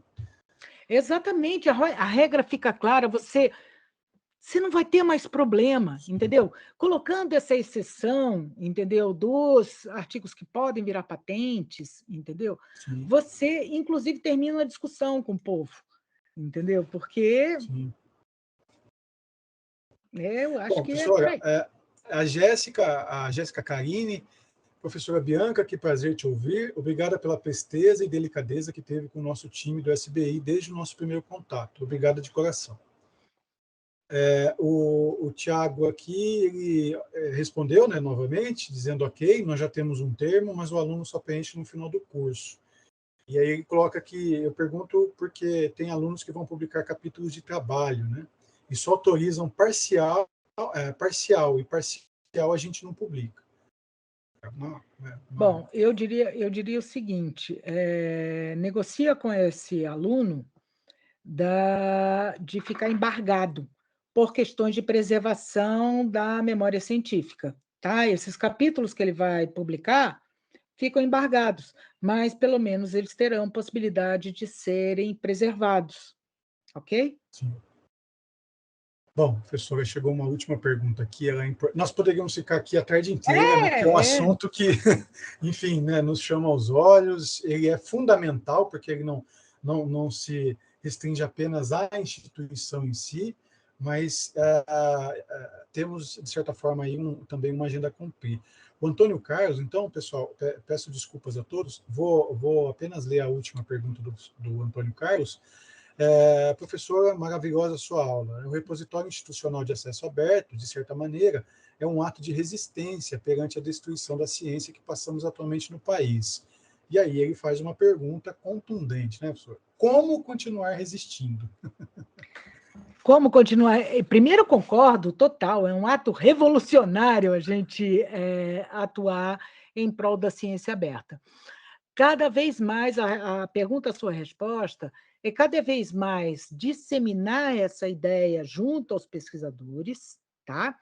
A atuarem com práticas, a terem práticas de ciência aberta, entendeu? De acesso aberto, de ciência aberta. Essa resistência, ela precisa de muitos mais soldados, entendeu? Convencendo soldados, bem apropriado, né, dada a invasão da Rússia à Ucrânia, convencer soldados que batalhem. Eu não posso ser uma voz isolada, entende? Eu quero que outras Biancas surjam de todos os cantos do Brasil, entendeu? Principalmente nesse trabalho do convencimento. E eu já cheguei à conclusão que nesse trabalho de convencimento, gente, a gente tem que falar reto e direto, entendeu? Tocar nos pontos que eles sempre fazem assim e tal, tocar nos pontos chaves, entendeu? Ter, como se diz assim popularmente, ter um papo reto, entendeu? Nesse convencimento. Chegar para eles e dizer, vem cá, essa produção, porque os autores, pesquisadores em geral dizem, não, mas isso é meu. Não, queridos, não é seu, tá? O laboratório onde você fez isso foi da sua instituição, o material que você usou foi da sua instituição, ou então foi de um financiamento de pesquisa público. Então, o público tem que se tornar público. Você É uma recebe por isso. obviedade que as pessoas esqueceram, entendeu? Sim, com certeza. Professor, agora prometo, é a última pergunta, mas é que essa aqui é uma questão, eu acho também, né, como todas, mas pelo contexto, eu gosto muito de estudar patentes, né, principalmente estudos métricos. Uhum. E aí a Maiara faz uma pergunta, né, Maiara Cristina, aproveitando a questão das patentes, quando ela já está depositada, ela pode ser inserida no repositório também? Não. Não, por uma questão de segurança. Vocês estão vendo que a gente pode deixar de fora enquanto essa patente não for avaliada. Tá? Eu deixaria de fora, para não ter nenhum problema, eu não depositaria no repositório. Faria uma base de dados de patentes, mas que não estivesse ligada na internet. Tá? A gente sabe que existe espionagem e tal, e essa espionagem só pode se dar ou por um membro interno, se não tiver ligado à internet, ou então não vai acontecer. Mas eu também recomendo que se crie um repositório sem acesso, tá? Sem acesso à internet, para que vocês possam ir armazenando as solicitações de patente, as que já foram aprovadas, dentro do repositório. As que ainda estão em análise, só estão depositadas, não foram ainda analisadas. Então, não põe não, tá? Não põe não. Vamos evitar problemas. Não queremos ser acusados de nada. Então, pois é.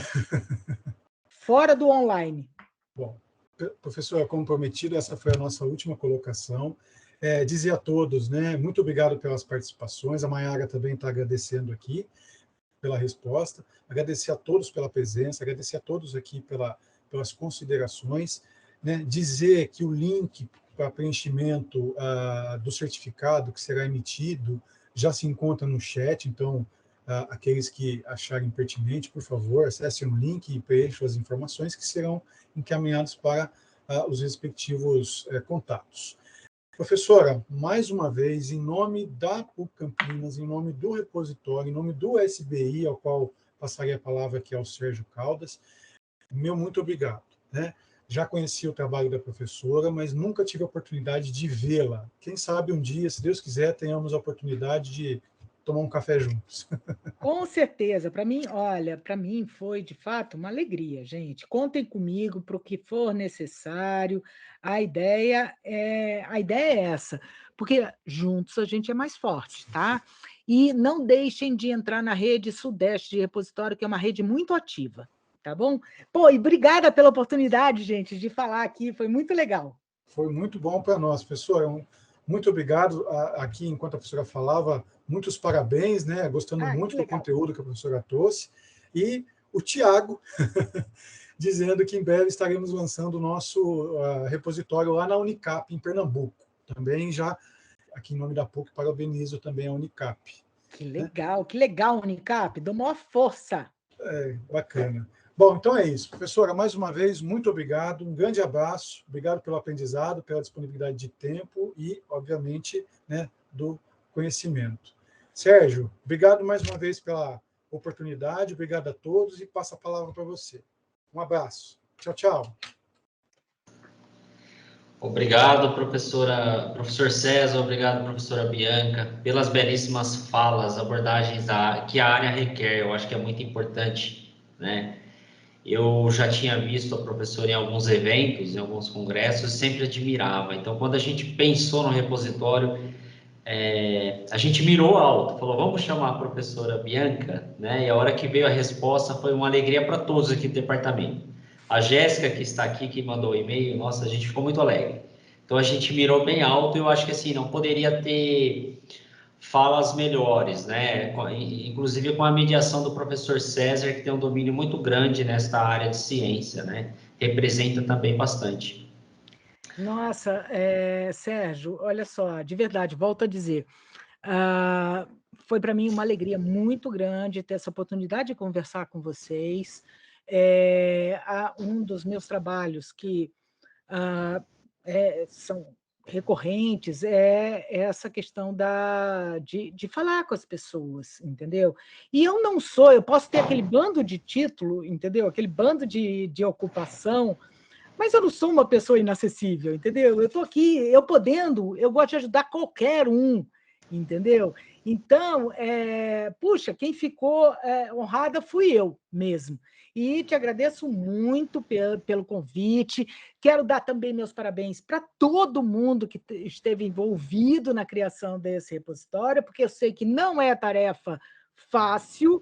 Então, chegar neste momento do lançamento é quase uma glória. É um dia para sair e tomar cerveja depois, né? Mas maravilhoso vocês lançarem esse repositório. E muito obrigada por toda essa consideração, Sérgio. Equipe, parabéns, equipe! Obrigado. Parabéns, equipe, parabéns. Obrigado, gente. Obrigado, professora. Hoje a gente já tem, como o professor César bem disse, foi uma aula, né? A gente estudou o repositório, estava entendendo repositórios, políticas. Eu acho que hoje veio o complemento que faltava para a gente seguir, né? Porque os desafios não param aí, né, professora? Não, de jeito nenhum não Agora para aí. Por isso eu falo por isso eu sempre falo da política institucional, entendeu? Para pensar se ela deve ser mandatória ou não, isso vai depender do comportamento dos pesquisadores. Então, eu acho que vai por aí. Ou eles entendem por bem, ou eles entendem pela obrigação. Não é por mal, é pela obrigação. Mas vocês têm muito trabalho para fazer. O repositório só vale se for um repositório vivo, e mantê-lo vivo é contar com a compreensão e o auxílio de todos da instituição. Ok? Isso. É bom, a gente sabe que tem bastante desafios para seguir, mas é bom saber que a partir de hoje a gente entendeu que a gente está no caminho certo, né?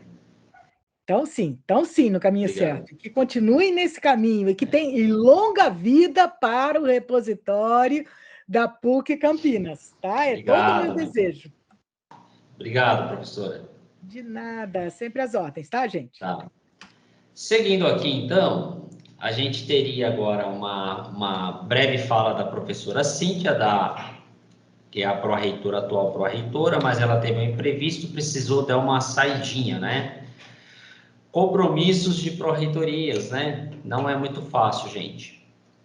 Então, a proposta, ela seria ela comentar um pouquinho do envolvimento da Prograde, da universidade, né? A Prograde, ela tem participado desde o início, inclusive na estruturação, né, juntamente com a SBI, na época representado pelo Juliano, quando teve a primeira reunião, foi definido um grupo gestor para o repositório, né, inclusive o professor César, ele está nesse grupo gestor, para nos ajudar nas definições, a Prograde e a Propesc representando todo o corpo docente da universidade, e aí discente. Então, foi pensado, e aí a Prograde teve essa contribuição, na época, na representatividade do professor Posebon, né, e terminou a gestão dele agora, final de ano, e agora iniciado pela gestão da professora Cíntia, tá? Então, é importante a gente ressaltar aqui que o repositório, ele surge no momento, né, para a universidade. Ele vem atender uma necessidade emergente, né? A universidade, ela tem mapeado estrategicamente alguns eixos, e o repositório conversa com esses eixos, no sentido do ensino, o modelo de ensino daqui para frente, né? Quais os direcionamentos? O repositório, ele responde parte, né? Ele acopla esse modelo estratégico da universidade. Então, isso para a gente é muito bom, no sentido do tratamento da produção acadêmica, intelectual e cultural da universidade. Então, para a gente é uma alegria ter esse apoio da Propesc, Prograde, e agora, é claro, como a gente conversou aqui há pouco com a professora Bianca, o desafio não para por aí, agora a gente segue, né, com algumas outras demandas que eu, ao longo da apresentação, vou comentar, que é o autoarquivamento, que é a ampliação das coleções, quais as definições dos novos tipos de materiais. Então, muito obrigado. Aqui a gente tem a Neia representando a Prograde, né? Acho que a professora Fernanda também está por aqui. Muito obrigado. Retransmita a professora Cíntia esse agradecimento, tá? Rapidamente, só para contextualizar, o Sistema de Bibliotecas da PUC Campinas, o SBI, Sistema de Bibliotecas em Informação, ele tem hoje 3 bibliotecas universitárias grandes, né? A gente tem 5 centros. A universidade é organizada, estruturada por centros. Vai ficar mais claro na hora que a gente entrar no repositório. E essas 3 bibliotecas, essas 3 grandes bibliotecas, ela atende esses 5 centros, né? Especificamente, a gente tem as questões, as leituras complementares e gerais, e elas atendem no quesito específico dessas áreas. A gente também tem uma biblioteca, né? No Colégio Pio XII, pertencente à PUC Campinas, é uma biblioteca escolar. No SBI, a gente tem, para cuidar de todo esse mundo de informação, para nos ajudar, um setor de processamento técnico. Ali é um departamento, eu acho que ele está passando por uma mudança, a gente vê a cada dia que a gente vai deixando um pouquinho o foco do livro físico, do material físico, periódico físico, as assinaturas avulsas, e entrando nesse mundo dos metadados. Então, para a gente, o repositório entra nesse contexto também. A gente entender um pouquinho esse mundo do metadados. O tratamento continua e vai entrando novos materiais, novas concepções. E também temos o núcleo de editoração. Hoje contamos com 12 revistas, temos inclusive revistas na Cielo, revistas Quali 1, né? O professor César está aqui. A gente tem a Transinformação, PUC Campinas, são revistas de alto alcance, assim, com boas visibilidades. O núcleo de editoração, a parte operacional, fica com o SBI, e a questão mais acadêmica, técnico-científica, a gente tem uma ponte aí, faz uma ponte com a Propesc, ok? Então, tudo isso sendo canalizado para o meio eletrônico, para o meio digital, ok? Então, agora eu vou compartilhar minha tela com vocês, para a gente só dar uma rápida navegada no repositório, para vocês conhecerem a partir do site da PUC. Deixa eu compartilhar minha tela aqui.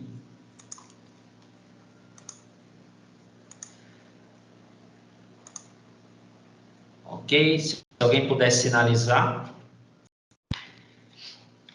Está aparecendo, Sérgio. Legal, obrigado.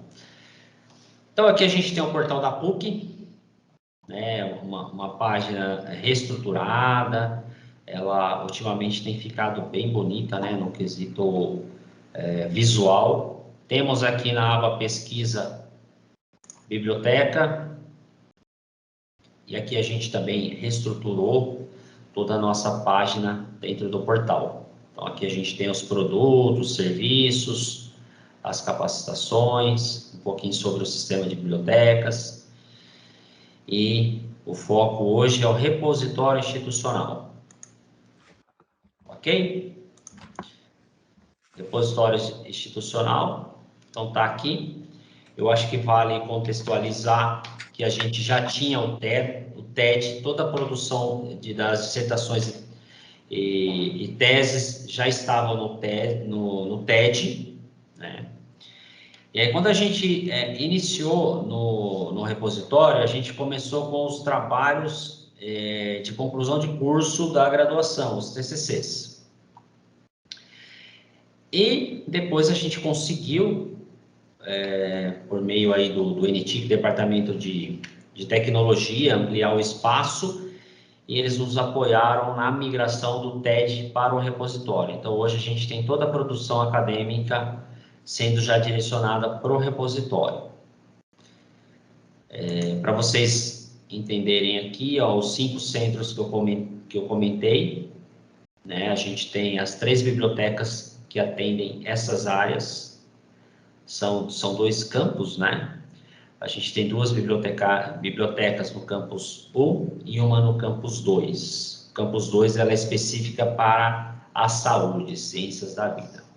Essa estrutura, ela foi sugerida na época pela Prograde para atender em consonância com a estrutura da universidade, né? Assim que a universidade é estruturada no sentido acadêmico, pelos centros e dentro dos centros os cursos.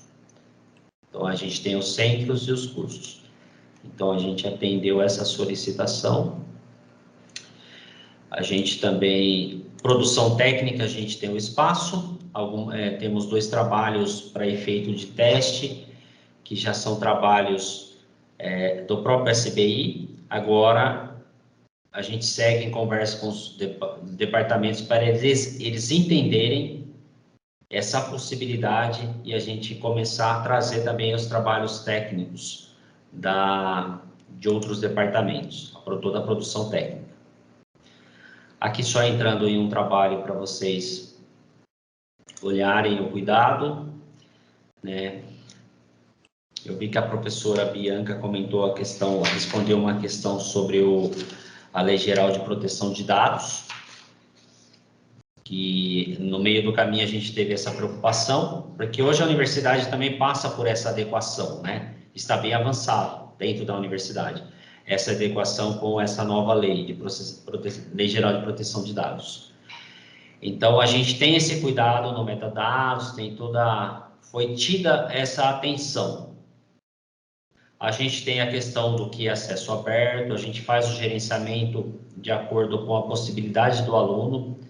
A gente tem uma política pensada que ele pode deixar o trabalho só preservado e não divulgado, se eu não me engano, por 1 ano e renovado para mais 1 ano, né?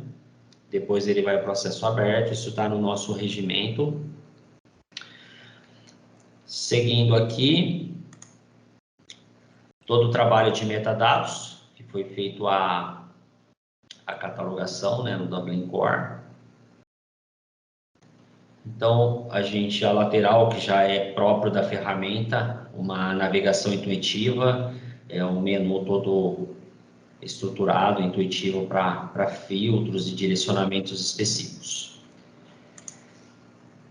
Então, esse é o repositório.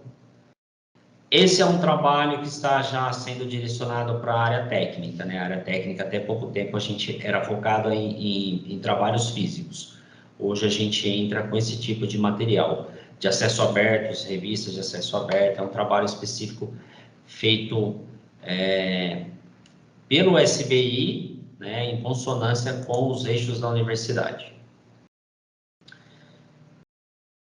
Então, todos os trabalhos hoje estão aqui no quesito acadêmico e científico.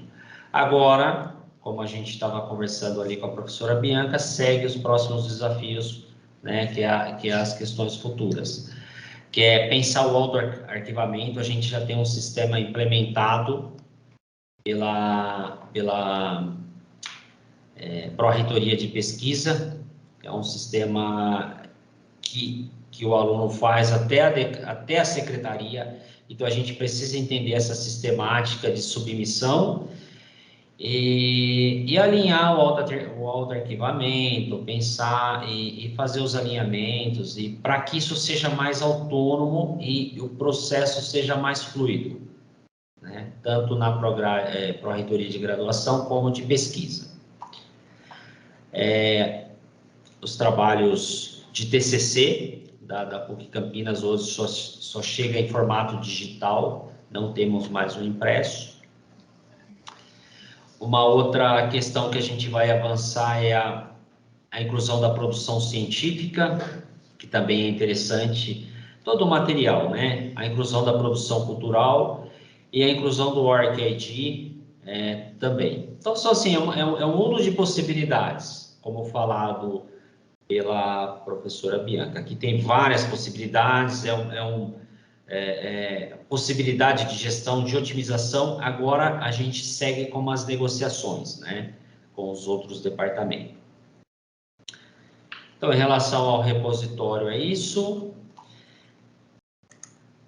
Se alguém tiver alguma questão, eu vou voltar para a tela, cancelar o compartilhamento aqui. Então, esse é o repositório. Não sei se alguém tem alguma dúvida, alguma questão.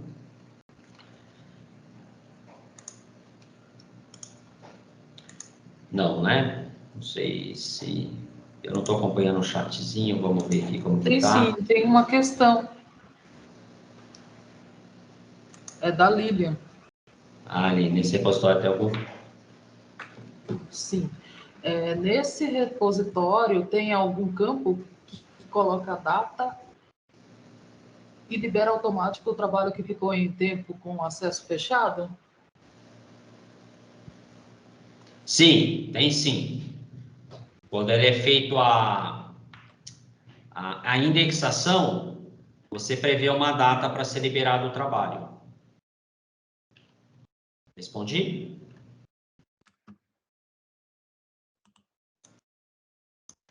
Ok?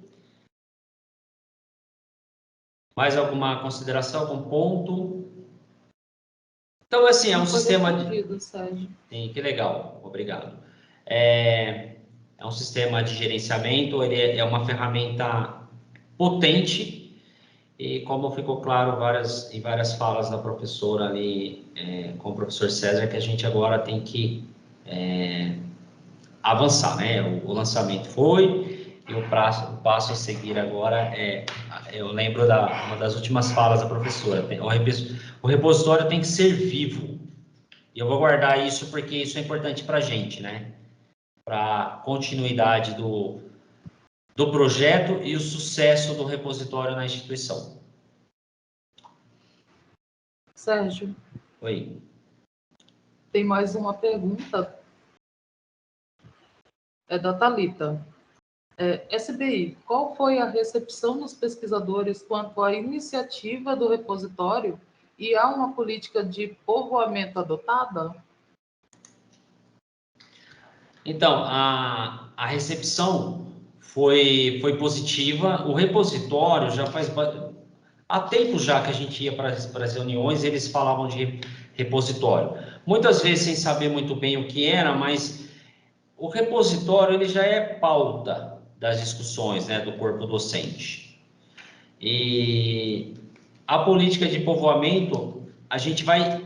Ainda não. Agora a gente vai estabelecer a política a partir das novas negociações com os departamentos. A gente tem o que entende a política, ela envolve os trabalhos acadêmicos. Agora que a gente vai entender, junto a essa comissão organizadora do repositório, os demais tipos de materiais. Para mim foi uma surpresa ali, a professora nos ensinando sobre a patente, e agora entender e realmente deixar a política mais clara.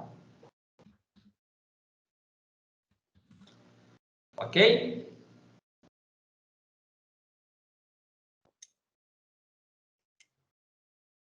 Legal, pessoal. Então, se não houver mais considerações, perguntas, a gente segue para o final, né?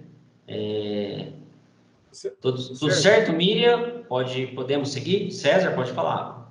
Na verdade, só queria parabenizar formalmente, né, você, toda a equipe envolvida, esse sonho, né, esse pensamento de repositório que hoje se constitui formalmente, né, para a universidade.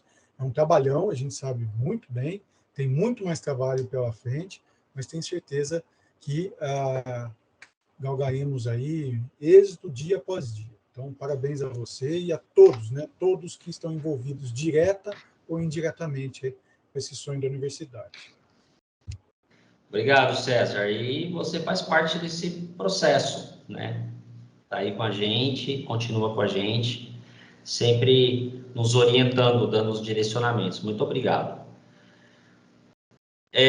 Obrigado, pessoal. Obrigado, professora Bianca, novamente, professor César, pela minha mediação, pela riquíssima conversa e discussão, a Prograde, a Propesc, a reitoria. Agradeço toda a audiência, a gente teve uma audiência estável, eu estava acompanhando aqui, que bacana, as pessoas que ficaram realmente se interessaram pelo assunto. Me coloco à disposição para qualquer dúvida, poder compartilhar algum tipo de experiência que a gente pode ter aqui. Professora Bianca, fique à vontade. Sérgio, parabéns pelo repositório, tá lindo, tá bem legal. A única coisa, o único toque que eu daria para você, mas aí você tem que ver junto os canais de comunicação da universidade, é que o link para o repositório ele está muito escondido.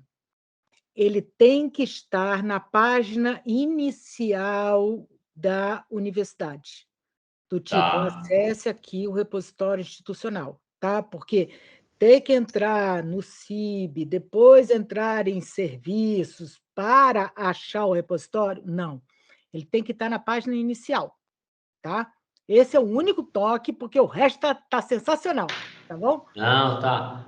Muito bom, professora. A gente tem uma estrutura aqui de comunicação que realmente ela é um pouco... já tem algumas diretrizes, e a gente vai para essa orientação, sim, a gente vai trabalhar. Batalha... Para ter um pouquinho mais de autonomia, né, no link. Não, é só pedir, olha, eu só preciso de uma caixinha pequenininha aqui, dizendo, acesse aqui o repositório institucional da PUC Campinas, e clique, entendeu? Sem maiores assuntos, porque para que as pessoas possam consultar o repositório de vocês com facilidade, porque esse caminho todo é um caminho muito longo, a pessoa desiste, tá? Tá bom, tá ótimo. E aceito, assim, acho que é uma visão muito, muito importante para a gente. Essa visão externa, né? Especializada. Obrigado. Pessoal, sigo agradecendo a todos. Eu pude observar aqui que a gente teve vários diretores de cursos, teve diretores de centro, representação da Prograde, professora Cíntia, ali por um imprevisto precisou sair. Tivemos alunos, tivemos audiência externa. Muito obrigado a todos. Miriam, podemos fechar? Tá tudo certinho? Tudo certo, Sérgio. Só acrescentar aos agradecimentos o pessoal do DECOM também, que nos apoiou, né, na questão do desenvolvimento também deste evento. Né? Então, é isso. Eu creio que está tudo certo. A Miriam deixou aqui, a Miriam é a que nos apoia na comunicação aqui do SBI, que faz a ponte com o DECOM. Ela deixou o link para o certificado, é isso, né, Miriam? Então, depois, se você puder postar isso, novamente. Sérgio, está tudo no chat, né? O link para o certificado também tem os nossos contatos, as redes sociais também, a gente prioriza o Instagram, então siga-nos lá, né? Quem não está seguindo, siga-nos lá, que sempre as novidades das bibliotecas estão lá. Tá, então obrigado a todos, a equipe que ajudou isso a tornar realidade, a toda a audiência. E sucesso a todos nós aqui para frente. Uma boa tarde a todos e até breve. Tchau, pessoal. Sucesso, Sérgio. Sucesso, SBI. Sucesso a todos. Parabéns, obrigado, pessoal. Um abraço.